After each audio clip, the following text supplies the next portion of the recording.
ಊರಿನ ಜನಗಳನ್ನ ಉದ್ಧಾರ ಮಾಡಕ್ ಮೊದಲು ಈ ಮನೆ ಪರಿಸ್ಥಿತಿಯನ್ನು ಸ್ವಲ್ಪ ಸರಿ ಮಾಡೋದಕ್ಕೂ ನೋಡು. ಈಗ ಏನಾಗಿದೆಯಪ್ಪ ನಮ್ಮ ಮನೆ ಪರಿಸ್ಥಿತಿ?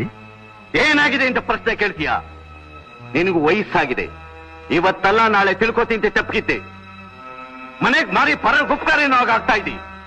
ತಪ್ಪು ನಿಂದಲ್ಲಪ್ಪ, ನಿಮ್ಮಮ್ಮಂದು 10 ಬಂದ್ ಹೊತ್ನಲ್ಲಿ ಮನೇಲಿ ಇದೆಯೋ ಇಲ್ವೋ ಅಷ್ಟೋ ಪೈಸಾಕ್ಬಿಡ್ತಾಳಲ್ಲ ಅದು.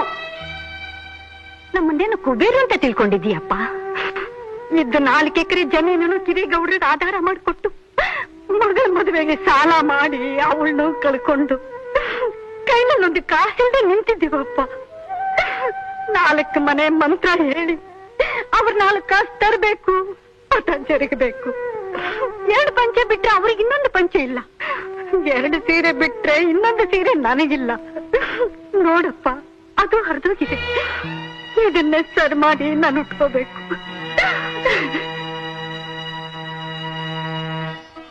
ಊರಾಚೆ ಇರೋ ರಾತಿನ್ಗೋ ಮಾತಿನ್ಗೋ ಮನೆ ಇಲ್ಲ ಅಂತ ಗೊತ್ತಾದ ನಿನಗೆ ಪಕ್ಕದಲ್ಲೇ ಇರೋ ನಿನ್ನ ಹೆತ್ತಮ್ಮನ ಹರಕ ಸೀರೆ ಕಾಣಿಸ್ಲಿಲ್ಲ ಅಲ್ಲ?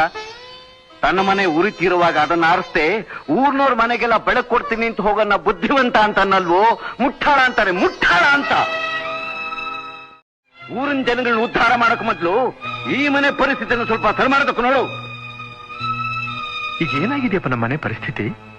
ಏನಾಗಿದೆ ಅಂತ ಪ್ರಶ್ನೆ ಕೇಳ್ತೀಯ? ನಿನಗೂ ವಯಸ್ಸಾಗಿದೆ, ಇವತ್ತಲ್ಲ ನಾಳೆ